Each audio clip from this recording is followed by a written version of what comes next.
नमस्कार दोस्तों, स्वागत है आपका संस्कृत की कक्षा में। दोस्तों, आज हम आपकी पाठ्य पुस्तक नई दीपमणिका के पाठ 2 के दूसरे भाग का अध्ययन करने जा रहे हैं, जो कि है लंग लकार प्रथम पुरुष। पिछले भाग में आपने जाना था कि लंग लकार का अर्थ होता है भूतकाल और इसके प्रथम पुरुष का अर्थ हम अध्ययन करने जा रहे हैं। तो आइए शुरू करते हैं पाठ के अनुवाद से। बालः अपठत, बालः अर्थात बालक, अपठत पढ़ रहा, पढ़ता है या पढ़ा था। बालक पढ़ रहा था। बालौ अपठतां, बालौ द्विवचन आ गया है तो द्विवचन में हो जाएगा दो बालक पढ़ रहे थे। बालः अपठन्, बालः बहुवचन हो गया है तो बहुत सारे बालक पढ़ रहे थे। बालः अपठत, बालक पढ़ रहा था। बालौ अपठतां, दो बालक पढ़ रहे थे। बालाः अपठन्, बहुत सारे बालक पढ़ रहे थे।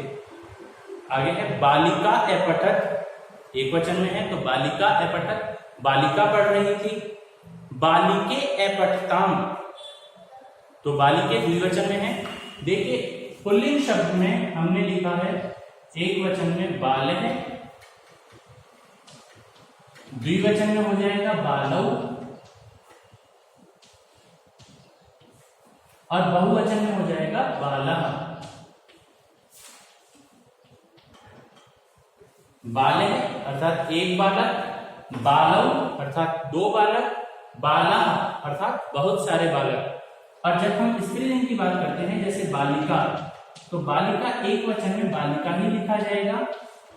द्विवचन में आते हैं तो बालिका, बालिके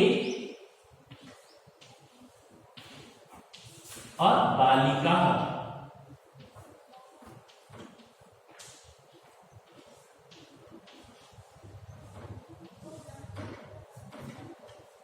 इस प्रकार से इसे देखा जाता है। एक वचन में बाल है और स्त्रीलिंग में बालिका। बालौ, बालिके, बाला, बालिका। बालिका, बालिके, बालिका। बालः, बालौ, बालः। आगे है प्रदीपः पुस्तके अपठत, प्रदीप पुस्तक, पुस्तके अपठत। अब पुस्तके जो शब्द है ये भी द्विवचन का है। पुस्तक नपुंसकलिंग का शब्द है। नपुंसकलिंग अर्थात अंग्रेजी भाषा के अनुसार देखा जाए तो नॉन लिविंग थिंग है, निर्जीव वस्तु है। तो पुस्तक के अंदर एक वचन, पुस्तक शब्द में एक वचन में बनता है पुस्तकम, पुस्तके, और बहुवचन में बनेगा पुस्तकानि।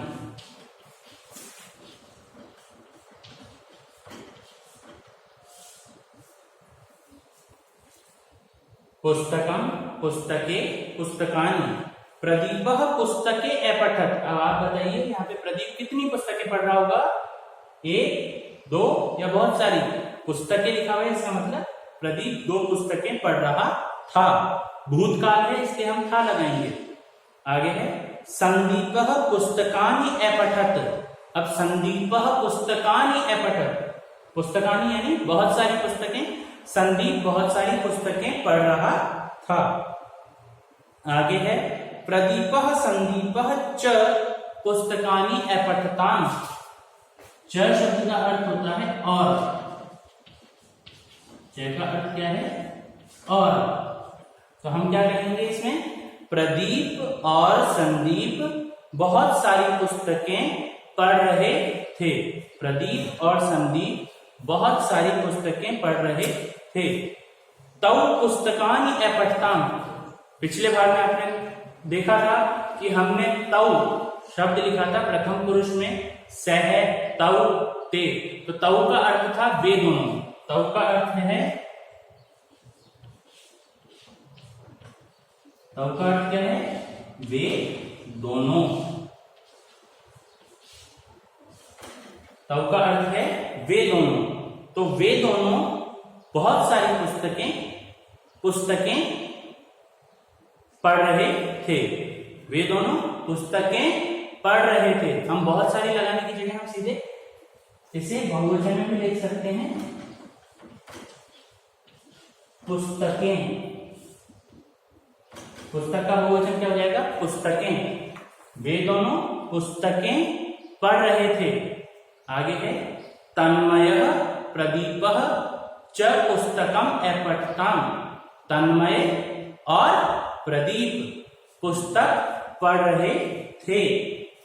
आगे है नरौ एगच्छताम्। नरौ अर्थात मनुष्य। नर शब्द का अर्थ है मनुष्य।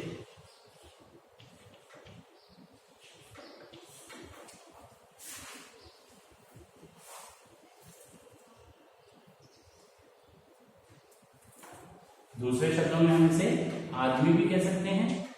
आदमी, मनुष्य या आदमी। अब नर शब्द पुल्लिंग है या स्त्रीलिंग? पुल्लिंग शब्द है। नर शब्द के लय में अंतिम स्वर कौन सा है? अ। और बाल शब्द के लय में अंतिम स्वर कौन सा है? अ। तो दोनों का अ से अंत हो रहा है, तो इसीलिए नर का भी कैसे बनेंगे? एक है तो नर है, द्विवचन है तो नरौ, और बहुवचन है तो नरा। यहां पे क्या दिया गया है? नरौ, अर्थात दो आदमी। अगच्छताम्, गच्छ धातु का प्रयोग किस लिए किया जाता है? गच्छ का प्रयोग किया जाता है जाने के लिए। गच्छ धातु का प्रयोग किया जाता है जाने के लिए। तो यहां पे हो जाएगा दो आदमी, भूतकाल में बनाना है, दो आदमी जा रहे थे। आगे है तौ एगच्छताम्। तौ का अर्थ है वे दोनों। एगच्छताम् अर्थात जा रहे थे, वे दोनों जा रहे थे। आगे है अतुलः लेखम अलिखत। अतुलः लेखम अलिखत। लेखम का अर्थ है लेख। आप लेखम को हिंदी में लेख भी कह सकते हैं। लेखम अर्थात लेख।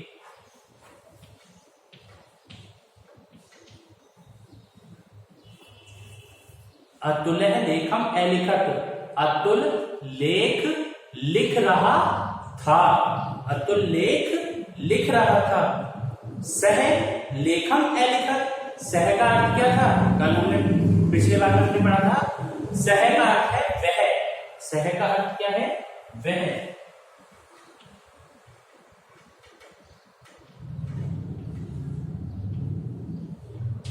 सह का अर्थ है वह। तो वह लेख लिख रहा था। वह लेख लिख रहा था। अनिलः गृहम् अगच्छत्। अनिलः गृहम् अगच्छत्।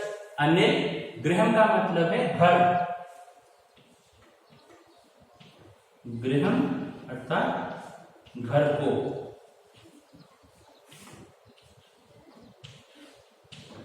अनिल घर को जा रहा था। अगच्छत् है तो भूतकाल में बनाएंगे तो जा रहा था। इसके बाद में है बालः अपिबन्। पिब धातु का प्रयोग किया जाता है पीने के लिए।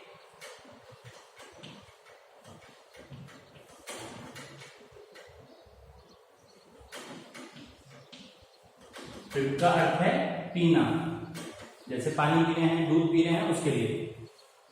बालः, अब यहाँ पे बालः जो है वो एक वचन है या बहुवचन? तो बालः बहुवचन है। बालक पी रहे थे। बालक पी रहे थे। बालः अपिबन्, बालक पी रहे थे। फिर है ते अपिबन्। ते का प्रयोग हम किस लिए करते हैं? सह, तौ, ते। सह का अर्थ वह, तौ का अर्थ वे दोनों, ते का अर्थ वे सब। ते का अर्थ है वे सब। तो इसका अर्थ हो जाएगा वे सब पी रहे थे। वे सब पी रहे थे। आगे है क्षितिजः पाठम अस्मरत्। स्मृति धातु का प्रयोग किया जाता है याद करने के लिए। स्मर अर्थात याद। स्मर का प्रयोग किया जाता है, जैसे स्मरण शब्द आपने पढ़ाई होगा। स्मरण शब्द, स्मरण का मतलब होता है याद करना। तो क्षितिजः पाठम अस्मरत, क्षितिज पाठ याद कर रहा था, क्षितिज पाठ याद कर रहा था। आगे है निखिलः निर्मलम जलम अपिबत, निखिलः निखिल, निर्मल, निर्मल शब्द का भी प्रयोग कर सकते हैं और स्वच्छ शब्द का भी प्रयोग कर सकते हैं, यानी कि निखिल स्वच्छ जल अपिबत, पिब धातु का अर्थ है पीना, निखिल स्वच्छ जल पी रहा था या फिर निखिल निर्मल जल पी रहा था। आगे है गौरवः उद्यानम अगच्छत, गौरव उद्यान को, गृहम का अर्थ है घर को, उद्यानम का अर्थ हो जाएगा उद्यान को जा रहा था, गौरव उद्यान को जा रहा था। सह तत्र, सह का अर्थ है वह और तत्र का अर्थ है वहां, तत्र शब्द का अर्थ है वहां। सह तत्र पुष्पम, पुष्प का अर्थ फूल, अपश्यत, पश्य धातु का प्रयोग किया जाता है देखने के लिए, पश्य का प्रयोग किया जाता है देखने के लिए।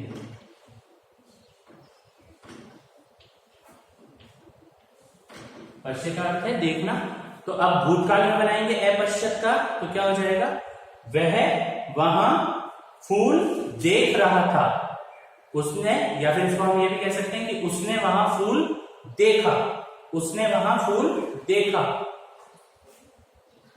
तत्,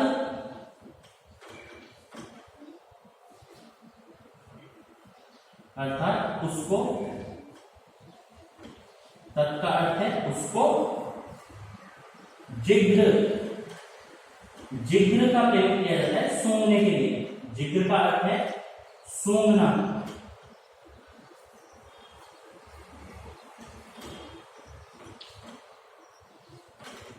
जिघ्र का अर्थ है सूंघना, तो और चय का अर्थ हमको पता ही है, और उसको सूंघा, और उसको सूंघा। पूरी पंक्ति का अर्थ देख लेते हैं। सह तत्र पुष्पम अपश्यत, तत् जिघ्र अजिघ्रत चय, उसने वहां पुष्प देखा और उसको सूंघा, उसने वहां पुष्प देखा और उसको सूंघा। दोस्तों आज के लिए इतना ही। गृह कार्य के रूप में आपको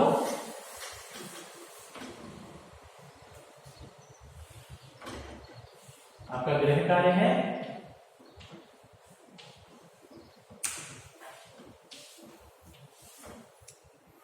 पाठ के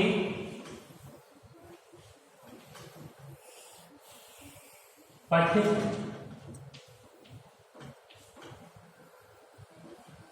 भाग का अनुवाद कीजिए।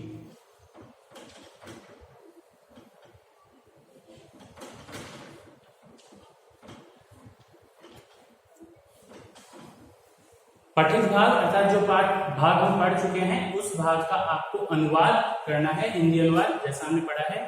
ठीक है दोस्तों, आज के लिए इतना ही। धन्यवाद।